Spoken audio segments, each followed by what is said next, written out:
everything crypto and AI related on the Bankless Mindshare newsletter. And I would argue that x402 has been a thing, agentic commerce has been a thing for the past couple of months at least.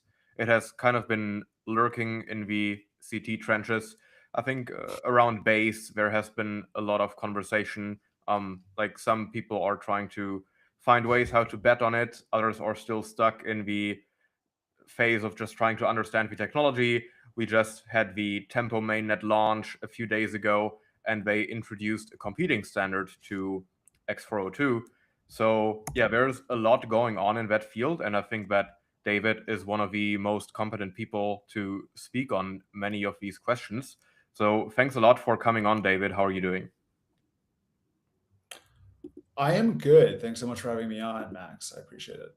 Can you shed a bit of light on your background? How did you get into the industry? What did you do before? And yeah, how did you find your way to the Bankless Mindshare newsletter and into the whole crypto XAI niche?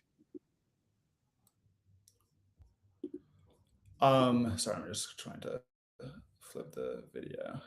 I don't know if it's coming up. But anyways, how I got into crypto, I was doing research in college on just alternative ways to manage data on social media networks, which got me pretty excited about peer-to-peer technology. Blockchain, social tokens were really big back then. I went from there to work on a grant with the Ethereum Foundation on proof of personhood overall. Was working at a general non-existent crypto startup um, around that time. Then proceeded to work on a Solana Foundation grant and an Urbit Foundation grant, and ended up at Bankless in around 2024. I think the beginning of 2024. And the reason I kind of started, well, I think Truth Terminal was really exciting for me. I just think it's hilarity, and the it just felt like an actual person, like an actual crazy person tweeting in a really creative way. And for those who don't know, Truth Terminal was an experiment by some developer who got a grant from Mark Andreessen and Bitcoin in like fall 2024, where the developer essentially looped two different instances of Claude to talk with each other and create pretty, outrageous tweets. And then it kind of decided to co-opt this token that it found, and that was just kind of the start of the craze, and that was pretty fun. And that whole agentic meta was pretty fun, even if it really blew up. And then it hardened into x402, and we started um, Mindshare, which is a newsletter, our newsletter about the intersection of crypto and AI around that time. And it's just whether there are or are not tokens or kind of trenches, quote unquote, around this technology currently. It's a pretty important intersection, as all the headlines and Tempo launching MPP alongside the debut of their blockchain just demonstrates. And I've continued to cover it. I've continued to find it very interesting. I think something which may speak to others who've been in crypto for some time is that, at least on Twitter, it seems like the only two industries which ever had people be so excited about the technology that they were building with that they would make weekend projects and just kind of hack little things together were crypto and AI. And the intersection of both has just kind of been a pretty blossoming area in terms of new things to monitor and cover, even if many of them just fail and are just kind of flashes in the pan. It's just exciting. And yeah, I think that's what's kept me interested in X402 and just crypto AI overall. Also, it's obviously very Ethereum centric, which plays into Bankless's and our overall focus on the world computer. So that's been a really cool intersection and just trend to continue exploring. And most recently, the launch of AD04, ERC AD04, which is an identity standard, has really kind of catalyzed a new wave of excitement around all this technology. Um, alongside a lot of developments in vibe coding, I think there's just so much that people can do and spin up and hack together in a weekend, which they just weren't able to do. And that's a pretty exciting state of affairs. So I think ever since late 2024, there has been a lot of attention on that niche in the industry, but I don't think that a lot of people have a clear conception of what are we actually able to do with it. So since you've been in these crypto XAI trenches ever since, can you walk us a bit through the evolution of the concepts that were discussed? I know that basically the takeaway from 2024 a few months later was that most of these tokens tied to AI agents were basically just wrappers of ChatGPT. So, from a layman's perspective, I would argue that most of what got launched throughout that period is not relevant anymore. At least it doesn't achieve any Totally. mind share anymore. I think most of the price action is down only, or at least I haven't seen any of these tokens mentioned again on the timeline. So, what has changed since then, and how has this whole technology progressed, and why is it now actually fundamentally relevant to the space?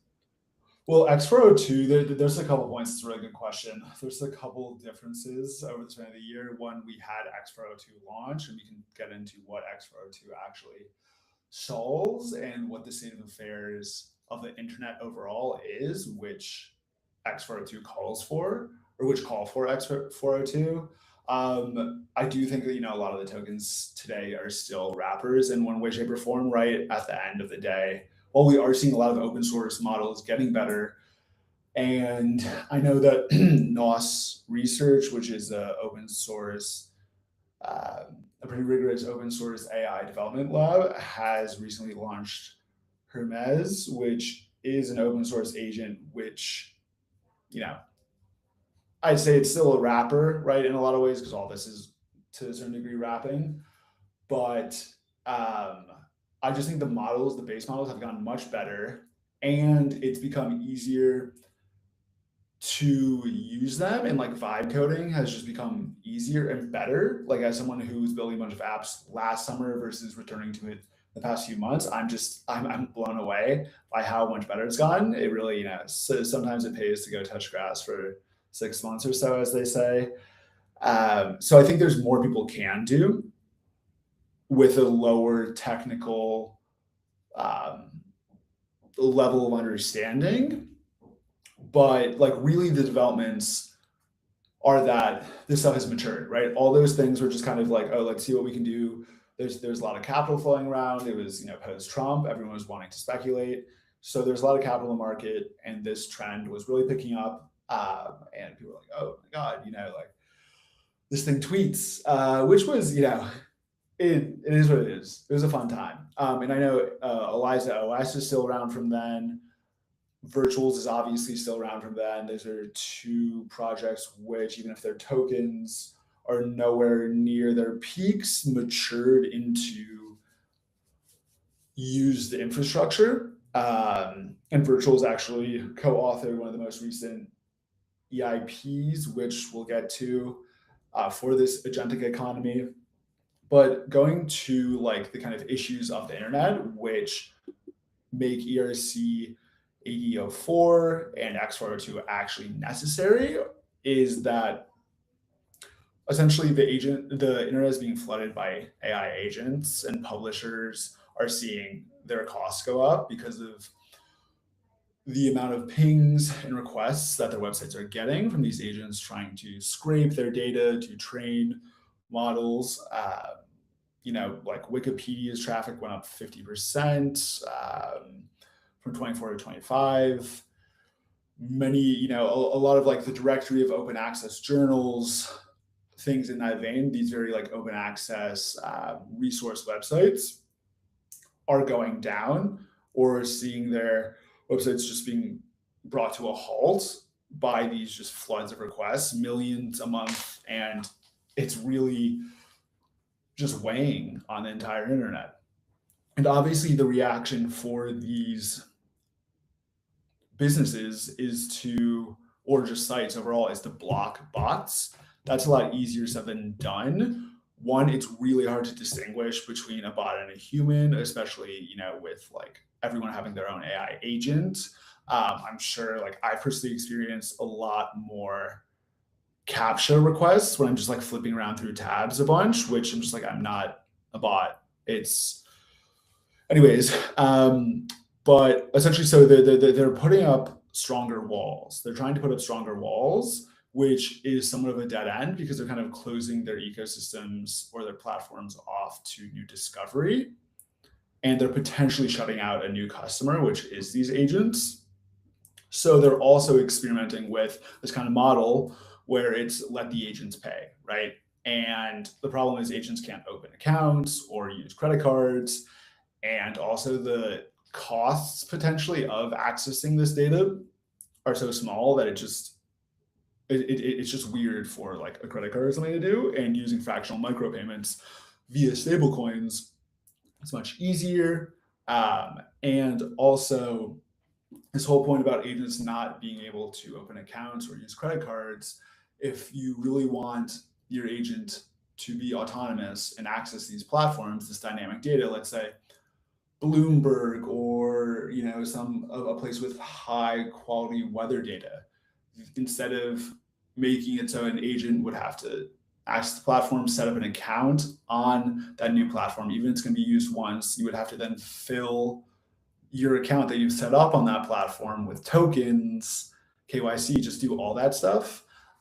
It's just so much more tedious than essentially wrapping that endpoint in this protocol called x402 and making so that once the agent just pings that page, it gets back requests saying, oh, you need to pay 3 cents to call this. And the agent just does it autonomously without having to check with its surveyor or, origin source, the person who owns it. So it's just a simpler, more tight flow. If that is clear, do you have any questions there?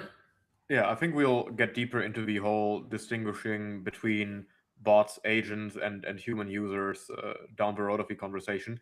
Maybe can you identify and explain some of the key concepts that, like, of all these terms that are floating around, x402, MPP, agentic commerce, what do people actually mean when talking about that? Like, what are the key technical concepts one needs to understand to actually read through the articles that you are writing and some other people who are active in like researching agentic commerce topics? Totally, yeah. So x402 is that concept that I just described. It is essentially a open protocol that revives this old HTTP 402 code, which was embedded into the internet in 1995, but with the thought that micropayments would take off, where I would pay $1 to access a website, an article on a website, or I would pay 30 cents to access, another article, right? But that hasn't taken off. The subscription model is just better because that micropayments introduces so much like mental friction and would just make it so that sites never really get traffic. But agents don't go through that mental friction, right? And again, like a lot of these APIs or these data sets that these websites are opening up, in theory, are not compatible for agents to access, because if an agent wants to one-time query, again, like you're using an agent, for example, this is a great Galaxy research example, which I keep coming back to. You're using an agent to book a flight and or a vacation, excuse me, and you know where you want to go, but you kind of tack x402 onto this. You give it a spending limit of $3, and it goes and like does the research to find the best time to go to a certain place based on the weather. It queries that data, it takes it into account, and then it feeds it to the rest of the agent or a different agent, which will then go and find the cheapest flight, right? So it's kind of like x402 is very useful for letting agents access APIs without having to set up accounts, without having to KYC. It just abstracts that all away and just replaces it with stablecoins, which is smart in theory. And I keep saying in theory because, I don't know, someone from Dragonfly just published a really good article, which I think resonates, but we can get to that later. MPP is, so x402 is Coinbase's open standard. MPP is Stripes or Tempos. And it's essentially just a smoother version of x402 in some ways, as you'd expect from, you know, the leading payment provider, Stripe. It is built on 402 as well, so it's cross-compatible with x402. So it's not people have to choose one or the other. It's like taking essentially x402 compatibility and then wrapping it in a version which is more suited to using existing payment rails like Stripes, right? So there's a lot more technical nuances, but I think without getting too deep into the weeds, that's the kind of side-by-side comparison I would make. So those are the two key parts, and they're just like essentially how would agents pay for a service, whether that service is data, whether that service is a skill, whether that service is, I think skills are a big one. But then there's ERC 8004, which is a reputation layer for agents. And that essentially is a standard deployed by the Ethereum Foundation themselves, the DAI team. And what that does is it solves the trust problem for the future world where agents interact and pay other agents for tasks or for services overall, right? Because if agents don't have trust, one, they could interact with an agent which prompt injects something back to them, and then they steal all your money from your wallet. Or also in the terms of like actually building a marketplace, if there's no trust, then agents are just competing on price alone. So they will just look for who can like provide the service at the lowest cost, which doesn't equate to quality at all. So to actually have trust being built, you need this reputation standard.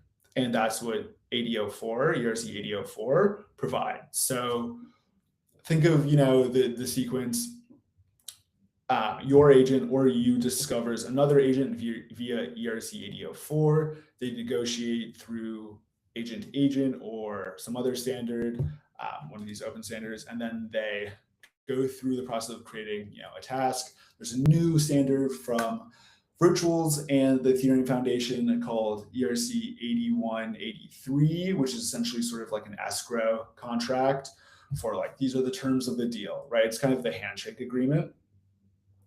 And then, they do the job, and then they settle the payment for that job via x402. And then that feedback is posted back to ERC 8004 to develop that reputation. What is the native match between crypto serving as the payment rails and as the infrastructure and agentic commerce? And maybe related to that, can you also touch on the debate that has been coming up over the past weeks, whether stablecoins will serve as the native means of payment for agents, or if they will just use credit cards and kind of the existing payment rails, and then some restrictions or limits are applied to these cards? So is there any technical superiority to one or the other? And then moving from the theory into the practice, what is adoption for agentic commerce, especially using x402 or using any crypto infrastructure, looking like so far? Okay, just to make sure I'm touching on all the questions, would you repeat the first one? Yeah, what is the native match between crypto as infrastructure and blockchains and agents to run on them? Why can't they just use MasterCard, Visa, and like the existing payment rails? What do they need crypto for? Yeah, I think that's a great question. I think, as I said, the kind of autonomy really, instead of, having to go through KYC or stuff like that, blockchains just provide, the ability, like if you fill a wallet right? With $50, you can let an agent run all night instead of like in the worst case scenario, you run out of credits or something, and then you have to reload it with your MasterCard. I think also personally for me, something that I'm drawn to here, which others may not be, but I think there's a couple levels to this. But just back to that point, I would feel more comfortable connecting an agent to a wallet, which uses code to, which is just kind of this, segmented environment where it's not connected to my bank account. So if something doesn't go wrong, somehow it can draw from my bank account, right? It's about a kind of permissioned, siloed environment, which smart contracts and wallets provide. And then also back to the earlier point, the kind of fractional micropayments, which some APIs may call for if an agent wants to use their service, I think would be better suited in stablecoins rather than a credit card. Also, there is the whole idea of like instantaneous settlement versus like the 1 to 3 waiting period for credit cards. That being said, I do still think there is obviously a use case for credit cards. I'm not too well versed in that debate and haven't been tracking it as much because I just kind of believe it'll be rightfully or wrongly both at the end. But I do think these kind of hobbyist or more kind of autonomous, like if you really want an agent to run autonomously and you want to give it control to do that, using stablecoins, which one exists in a siloed environment, and two settle instantaneously, and then three also can be split or are more able to be fractionalized and split to service micro payments. I think it's just a better set of toolkits to provide your agents with. That being said, on the sort of enterprise level, right, where you have an agent inside a venture fund, and that venture fund has a subscription with, let's say, Bloomberg, and it's a subscription where it pays by calls of their data rather than, just a general overall subscription. I feel like at the end of the day there, it's probably going to use a card because you can just settle up monthly for all the costs.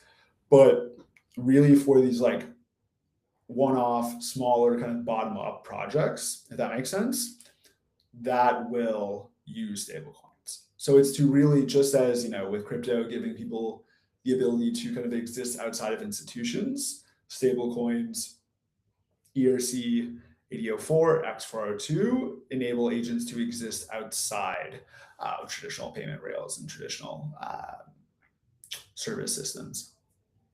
So you already hinted on consuming content and like micropayments towards publications or articles and media as a use case. You recently published an article called Your X402 Wishlist. Maybe can you walk us through some of these examples? Why we haven't been able to build them yet, and also what would they be useful for on the bottom line for both like the infrastructure but also for the end user level?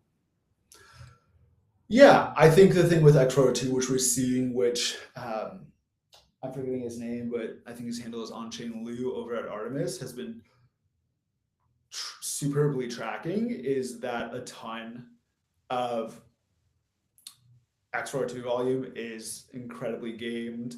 And if you kind of look at the trend line, volume has just continued to trend downwards in terms of overall dollar-based volume being exchanged for these services. And I think it's just a matter of, well, two things. One, which I'll get to after this, but first, there's no real services that people want to pay for, which I think is totally understandable. This is the early stages. We're still fleshing out the infrastructure. X402 is nowhere near perfect. MPP is much smoother as a protocol. And I shared some examples here because I think these are very personal and more just tailored to like what I would want to see. I think the one that stands out the most for me, I think, is the paid paper call skills. I think if you're looking anywhere, you see the term skills come up. which are essentially just like specialized. They're documents. They're simple documents, text documents, which clearly explain to an agent how to do something, right? And there have been studies, there's a study put out last month which showed that smaller models, when equipped with skills, can outperform larger, more frontier models in specific domains or specific tasks with skills, right? And these skills are humans who've accrued knowledge by doing something, or working in a certain field for a long amount of time, applying that learned experience to making a skill file, right? And agents are not good at making skill files. The study also showed that, like, it put Opus 4.5 alongside Haiku, which is Claude's like tiny model, which is just super fast but super light, and Claude Haiku with a skill attached outperformed Opus 4.5 without a skill, which is pretty incredible. And I think it's really useful when you consider the fact that agents are trending more locally, and edge inference, which is literally just like models existing on devices, is becoming more and more popular. That being said, like, your phone only has so much RAM or so much storage, blah, blah. So you kind of need a smaller model. And if you equip it with a skill, you can get like frontier model performance, right? Which is incredible. And I think it's pretty ridiculous that people are just kind of giving away skills. It's awesome. But these are people, like Gary Tan, or like Anthropic is making these skills, which, if you were to pay a consultant to essentially complete the same task, that would probably, be tens of thousands of dollars a month. But you can essentially train an agent to do that by packaging that in a skill. And so I just think people, if you have a real skill and you're giving it away, which is a very virtuous thing to do, I think there's just a mispricing of that currently, because that is just earned experience. And the study that I'm referencing also showed that agents who use AI-based skills did not come anywhere close to the performance enhancements that they did if the skills were actually made by humans with that domain-specific knowledge, right? So there is this element of learned experience and learned expertise that must be there, and agents can't replicate that. And I think, that could be a service which, instead of giving that skill away for like a flat price, it's a really high quality skill, you could just make it an endpoint for an agent to call and pay like $5 or something for, or $10, and that's the one I want to call out most specifically. I can go into the other ones; they're a little more niche, but I think that touches on a couple different things. So let me know if you have any questions, or I'd love to hear your reactions to that. Yeah, am I assuming correctly that the edge that humans have when designing a skill is not necessarily that they have more like technical knowledge than an AI of how to like phrase it, that the AI agent understands it, but it's really just acquired expertise in that specific domain. So the human still outperforms in giving context to the agent, right? 100%. Yeah, I think context is a great word there. Yeah. What about some other use cases? Yeah, I like the niche crypto news aggregation bundle. I think that's a useful one. Someone served up a Solana news x402 feed, which they could query, just given how fragmented information is, especially in our industry, across Telegram, across Twitter, across Discord. That could just be a very nice service, which I think I would pay, like 15 cents or 50 cents to call if I got like high quality Ethereum news every Friday in my inbox. Yeah, I can talk about other ones, but I think there was one about the newsletter and podcast performance, which I think is a fun idea. Essentially, this would probably be really tricky, but if someone made an endpoint, which essentially you can like run a specific podcast through and kind of track their calls, if they said buy stock at X price on Y date, and then they said sell 6 months later, like what was the return? What was the performance of their calls? That'd be really cool. Security and audit tracker. I think there's mixed reports on this, but EVM Bench, which was a paper put together by Paradigm and OpenAI, that found that agents are really good at security auditing. I would still not 100% trust an agent to do that, but I think they can kind of get over the initial tasks, right? We're seeing some of those bills. I actually linked in there. I think, or maybe I didn't, but there was that same week, there was a reputable security auditing firm who audited like Pump Fund, Uniswap, Athena, bunch of places. They released a Solidity security agent, just open source. I don't know how it's performed. I haven't been tracking that, but I do feel like a lot of this stuff can be automated. And security, I kind of resonate with Peter Thiel's saying of, like the people kind of who are exposed to AI. I think we're all exposed to AI, but like maybe particularly exposed to AI are like code people, just because, as Hasib Queershy from Dragonfly also pointed out on one of our when he came on our podcast, that this kind of data rich or code rich environment is just native for agents and not for humans. That's the framing he uses to explain why crypto may be better built for agents than for people.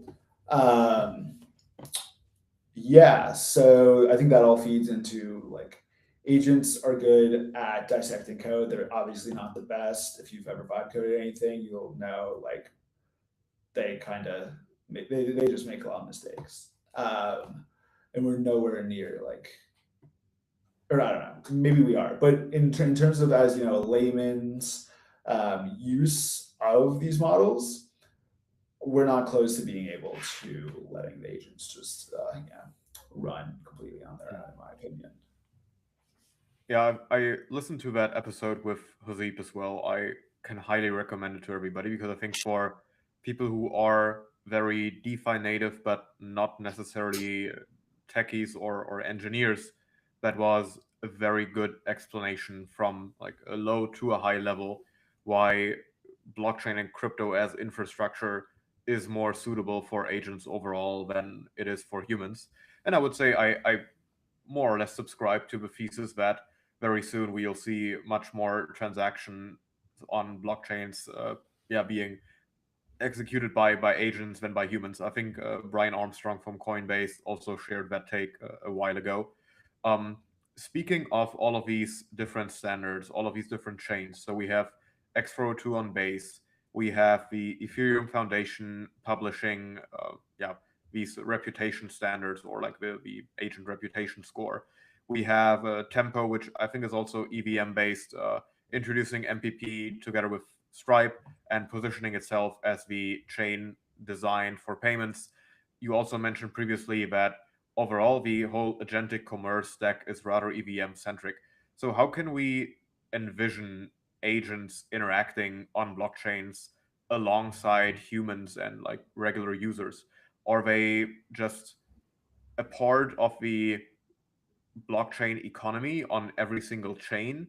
Will there be kind of a separate standard, a separate environment that they will act in versus where all the human users will interact in? Or how can we roughly envision it? Because I think for non-technical people, it seems like there are dozens, if not hundreds, of companies trying to target a very niche part of that vertical payment stack when it comes to stablecoins API, interoperability between chains. Like there's a huge mass of these infrastructure, and like from a non-technical perspective, they all seem like the bottom layer of the tech stack firms and projects, yet nobody is able to really put that puzzle together and say, okay, will there be one vertical stack to rule them all, or will they all play a very small but very important role in that sector?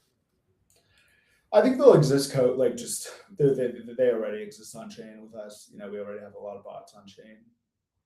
Um, I'd like to say it's Ethereum. I think the Ethereum Foundation is working really hard to make sure it is Ethereum. I think Ethereum makes the most sense when you zoom out. I think Solana is also seeing a lot of agentic activity. I think Solana also makes a lot of sense.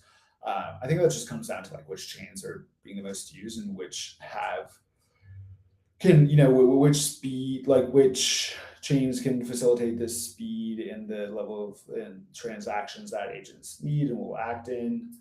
I think that's Solana. I think that's Base. I think that's Tempo. I think it's really just use case. I don't know how. I think Solana has an advantage in some sense because the chain is parallelized. So, transactions, if they're not affecting the same thing, can just run parallel. So potentially there's more throughput, which is good for agents, particularly.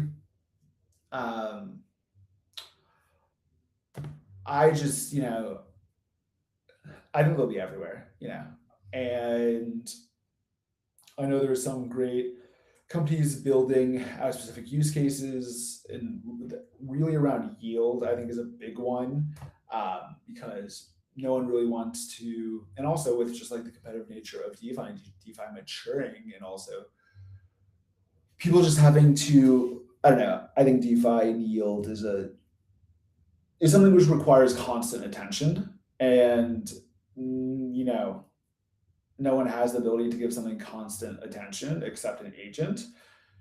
So that's why we have things like Giza, which runs algorithms and uses agents and machine learning and all this stuff to optimize its yields, shift capital from one pool to the next, to really squeeze out that juice for its end user. Zi-Fi also does this. Those are both Ethereum centric. I don't know if they're expanding to Solana, but I think yield's a really big one. I think trading isn't, maybe delta neutral, but that's just yield in one way, shape, or form. I don't think we'll see agents really outperform traders if they're just running autonomously, or at least for some time. We've run countless of these trading arena experiments, which I think is cool in the sense that the market is a much more dynamic environment to benchmark agents' abilities against, because there's just so many inputs. And it's just a better test in a lot of ways, right? Like if you're measuring someone's ability to take in data, maybe not their social skills, but to take in data and forecast outcomes, you would go to markets. I'd say I think that's a pretty good place to test that. We haven't seen any agents really do that well so far. I know Wi-Fi ran one recently. There was, I don't know, there's been countless, to be honest. Aster Dex ran one. I think agents outperformed humans, but they were both negative. It wasn't that none of these experiments in terms of my eyes, and please, someone who's listening, if you think there is one which really stands out, none have particularly excited me. A good friend of mine, Danny, he might be listening to that pod, and he has been trying to, delegate his trading activities over to his agents. And a few days ago, he told me that his agent actually started lying about his P&L and his performance. Yeah. So I think it's hard. And I get the idea of an expert trader, right? Kind of speeding up his workflow with agents, and I think that makes perfect sense. And I don't think that's what we're talking about here. But I don't know. I think that's kind of all I honestly have to think about agentic commerce. The FOMO trader or the FOMO founder. FOMO is this consumer app for like meme coins, which is really great. Shout out FOMO. He's just like agentic commerce makes sense to me. Agentic trading doesn't, and I really resonate with that. I just it's the whole thing about skills, right? Yeah. I mean, of course, on the very high end of high frequency trading, I mean, they've been using machine learning and large language models and like trying to like self iterate on their principles and statistics and methodologies for decades now.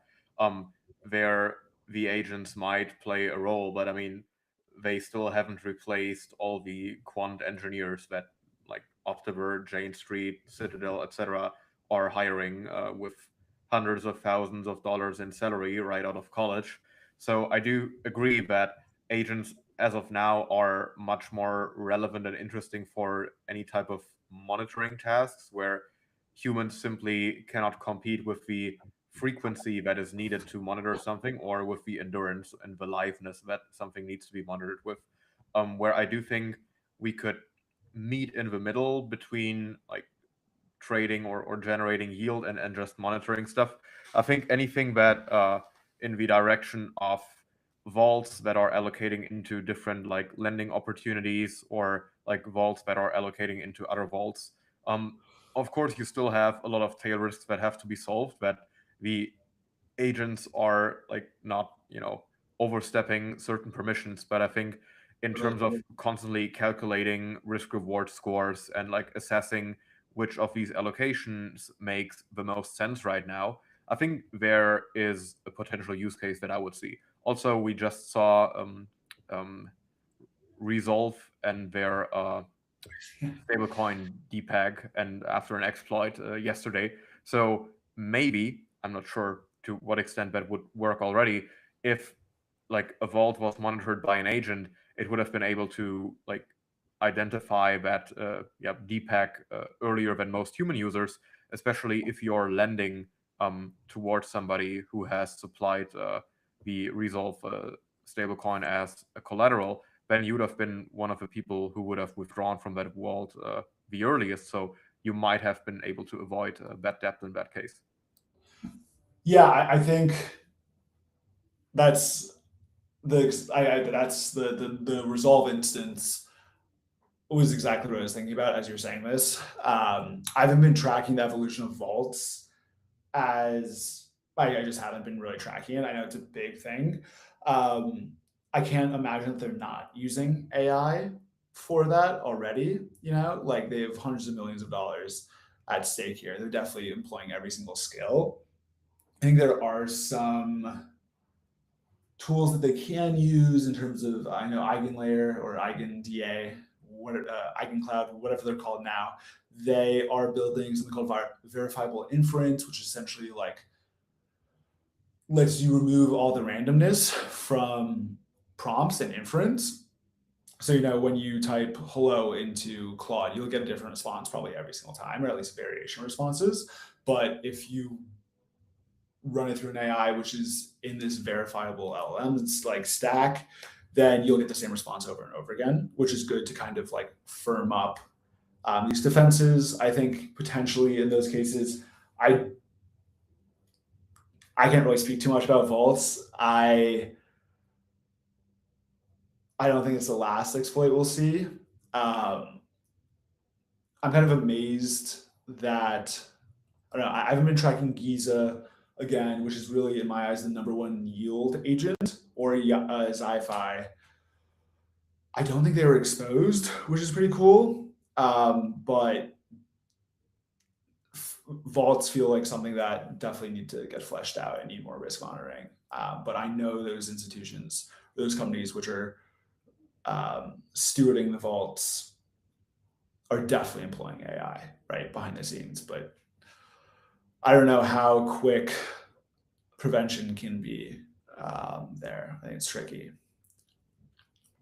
Where would you say does Giza improve and innovate on what has previously been available? I know that Almanac has been, I don't want to say a predecessor, but they've tried to use agents a lot when it comes to the strategy formation and like the research, but less so the execution.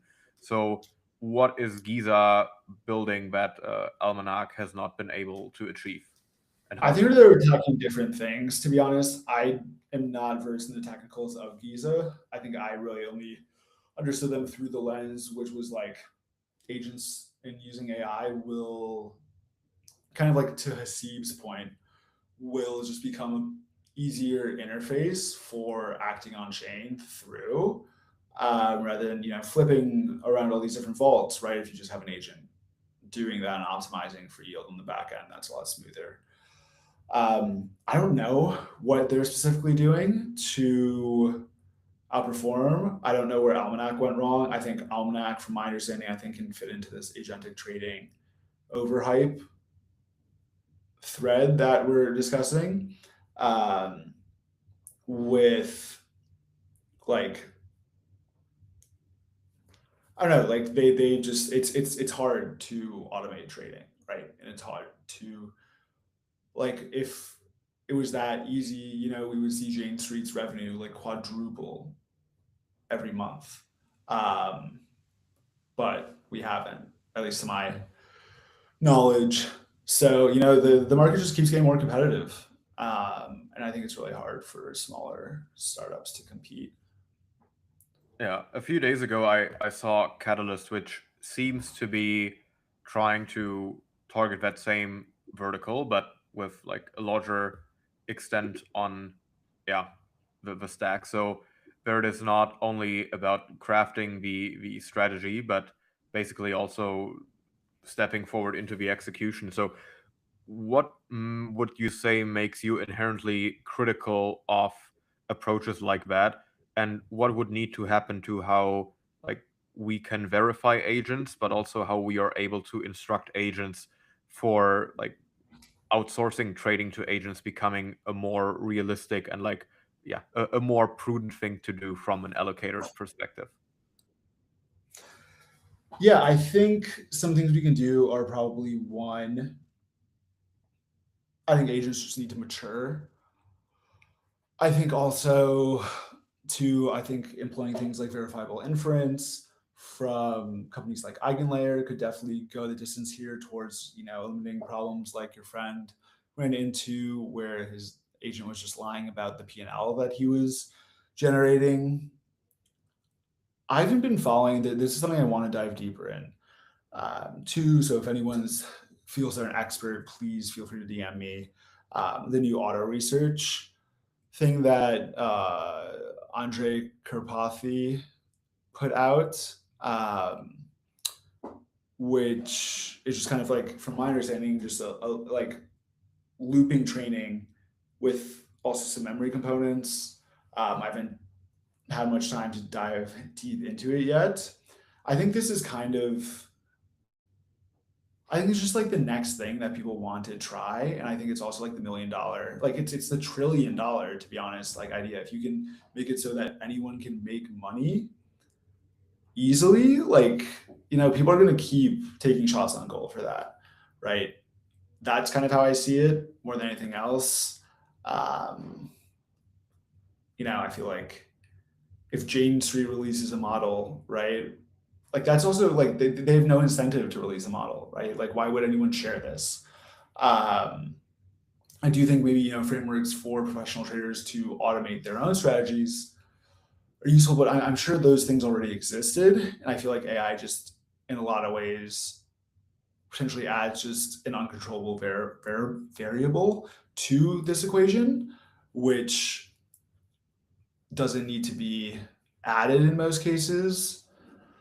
So yeah, that's my kind of stance on it. We touched upon verifiability and kind of maintaining and keeping track of the integrity of an agent quite a few times. I think one intuitively suitable use case for blockchains that many people who have been in the space for years, but I would also say outsiders who have just heard of like the basic principles of blockchain and Bitcoin before, is to verify what action was conducted by a human versus what action was conducted by an agent or by a bot. Because if we think the whole agentic commerce and the agentic economy a few steps forward, if everybody is employing, not in the literal sense, but using agents to conduct like a lot of transactions that would happen in one's life, either for like research purposes, to consume media, to consume information, to like send your agent shopping, to like do your grocery list and then executing the payments, there will be a point, especially when it comes to the integrity of media, who has been saying what, and to hold people accountable. I would argue it will be absolutely essential to have almost 100% certainty over what has been said and what has been executed by a human versus by an agent. So, would you say that this is something that is in development? And if so, are there any projects that, are taking the lead here? I would say the most normie friendly example for that would probably be WorldCoin. So, like, if you have an opinion on that, I'd be curious to hear it. But yeah, how do you think about that whole integrity question and like keeping track of what was executed and what was done by what type of actor? Yeah, I think blockchains are perfect for that, right? They're auditable and they can serve as a great tool here. I do think things like verifiable inference, if we're talking about AI is acting in a certain way and having that be reproducible, eigenlayer, definitely making strides there. I think WorldCoin is interesting, or World. I know they released last week a way to have agents prove that they're coming from a real person, which I think will matter in a lot of instances, particularly when it comes to potentially accessing websites through an agent, proving that it's coming from a person. I think will be useful. I know Reddit is considering and has been considering implementing Face ID. They specifically mentioned World as one of the things they were considering.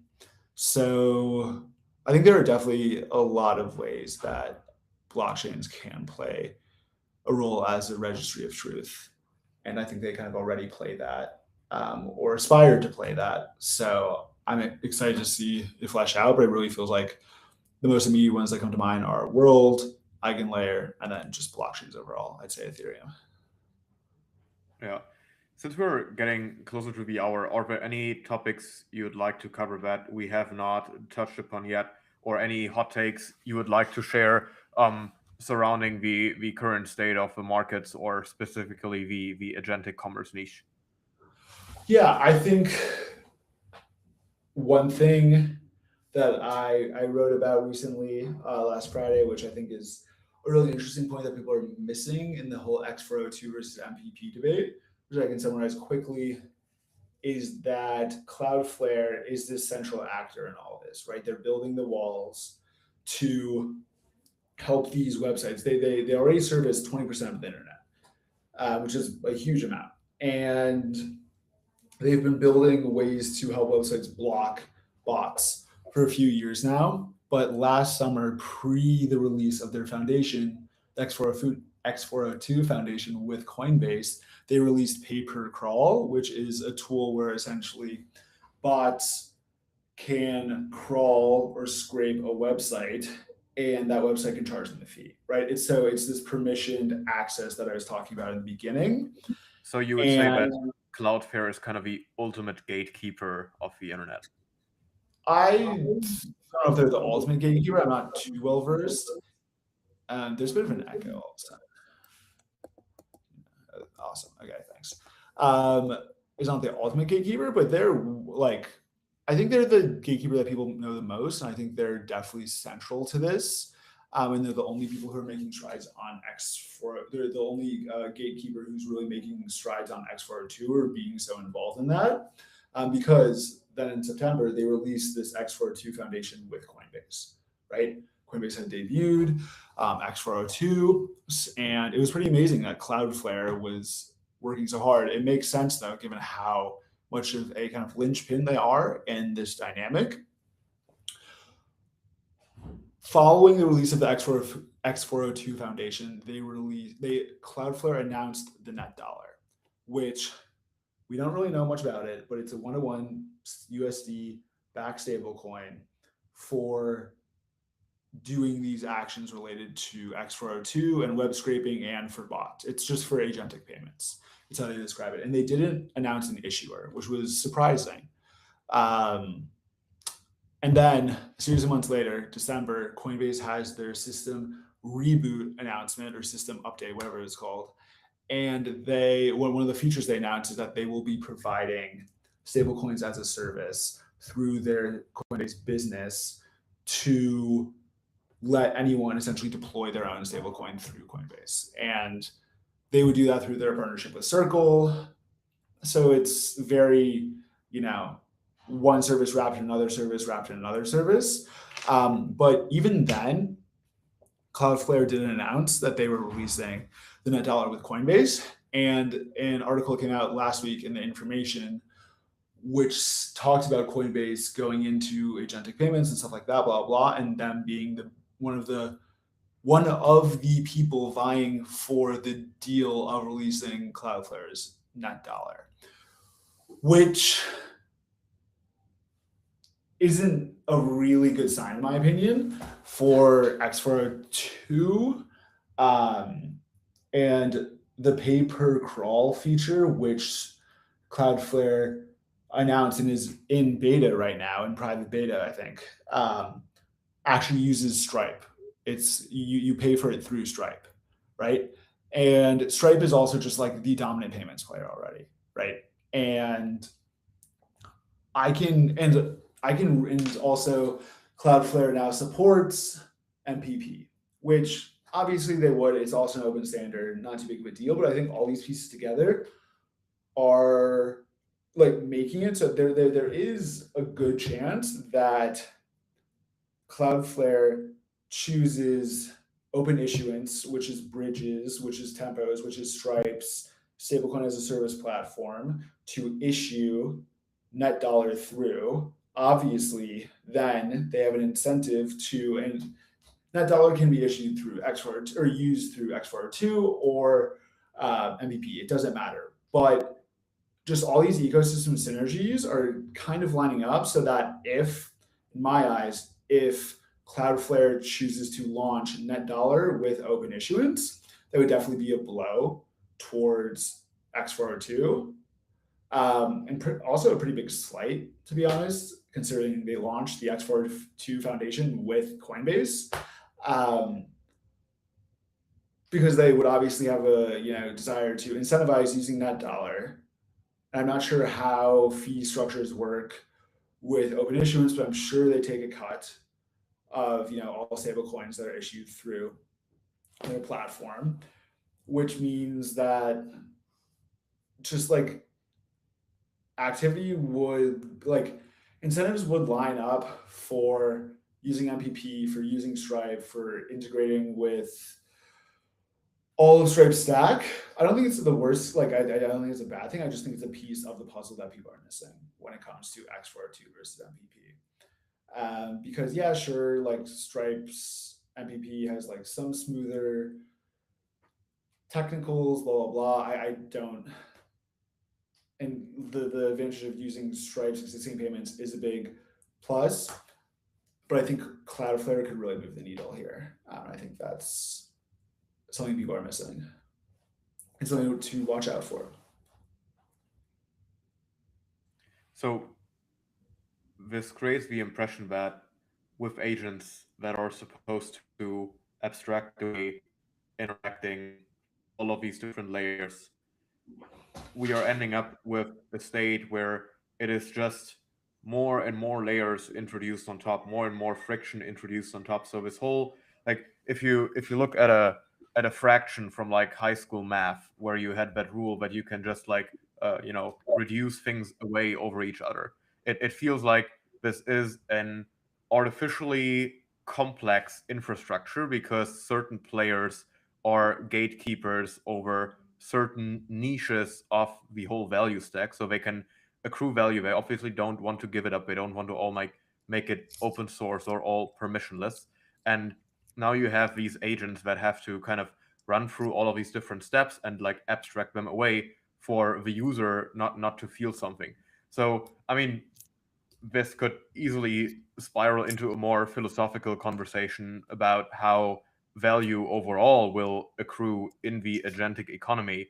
But it seems like, from a layman's perspective, my perspective, that there is an incentive to artificially inflate the different steps of value creation, and like everybody is trying to take his or her little share out of this value stack rather than just building one standard that kind of covers everything from beginning to end and let agents interact on that. But we obviously Well, I don't think have to we don't have to open a whole new debate on that. no, totally, totally. I think that's a whole different conversation as you shared. But I do think at the end of the day, right? Like there is with agents becoming a predominant part of the internet if they haven't been already, or agents which can act more dynamically and act in a way with which has more impact. Like the internet is kind of getting repiped, right? Like it's kind of like a sewer system for a city. They have this big project which which people are taking out bids on, and they're kind of building out the new sewage system for the city, right? Which is the internet in this case. And I think a lot of people are going to want to throw their hats in the ring there. It makes perfect sense. So hopefully, and I think I know both x402, Coinbase via x402, and Stripe via MPP they're smart companies, and I think x402 seems pretty easy to implement. I haven't done it myself personally, but one line of code. I think MPP similarly, or a few lines of code. It's not the biggest change, and I think stable coins can really just make things run smoother. I think it's just kind of an updating of the sewage system. To go back to that example or that metaphor, we'll see what happens. But yeah, I think there's just like we're essentially kind of repiping the internet right now, and we'll see if these standards are what is used.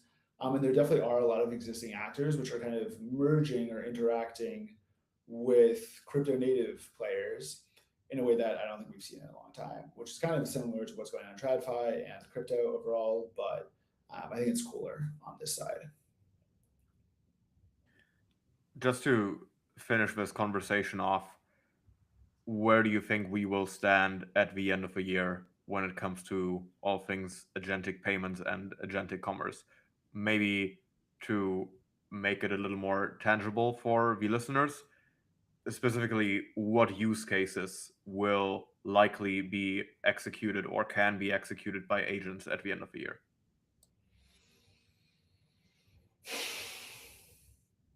Well, I hope more than now, but I think that just really depends on like building specialized services that people want to pay for through x402 or MPP. Um, yeah, I think that that's kind of a there's a lot of levels to that question. That's a good question. Um, I think on the consumer side, I really just hope, to go back to the X402 wish list, people build services like that where agents or even non-agents, just kind of like apps could call X402 and pay for that. Apps with their own wallet. It doesn't just have to be agents. Um, it'd be cool. It's kind of like a hope that I hope more than where we're at. I don't really know where we'll be at by the end of the year. Um, I think there will be evolution in all of this. I think Stripe will make I think MPP will and Tempo will definitely have breaking a lot of ground. I'll be interested to see who I know they have Anthropic, OpenAI, all these people already signed up. It'll be interesting to see those companies potentially go live with, oh, here you can use your bot to, using Stripe, you can query X or Y API or use our service in X or Y way. I think a lot of the development is going to come from Stripe. in tempo. To be honest, I think X402 will be chugging along, and then there's some pretty really cool services coming out of X402. But I feel like in terms of like what will be making the headlines, I think it'll be Stripes. Yeah, It will be very interesting to see for what is to come. I certainly think that it is still a very messy sector of the industry, and a lot of the relevant questions have not been answered. I mean, there are the answer options in the room, but I don't think that most of the winners have been picked or even shown themselves yet. It was really interesting having you on. Would thanks so love much for to having me. have a panel debate on this and like the implications of the agentic economy in the future again with a few other people as well. So you're more than welcome to return on the pod. Where can people find you? How can people get in contact if they want to talk agentic commerce, x402, MPP, and all of the other topics that we just talked about? I'd say my Twitter, Dave Ward online, DAVEWARD online. Um, yeah, you can find me in Bankless. Subscribe to Mindshare. I can include the link for the podcast or for the newsletter below. This the live stream link here. Um, but yeah, I write about this stuff weekly in Mindshare, and I'm getting more active on Twitter. Um, so I think those are the best places to chat. Great. I'll make sure to put all the links in the podcast description. Thanks a ton for coming on, David. That Yeah, definitely helped me learn a lot more about X402 and the state of crypto XAI. And yeah, hopefully chat soon again. certainly.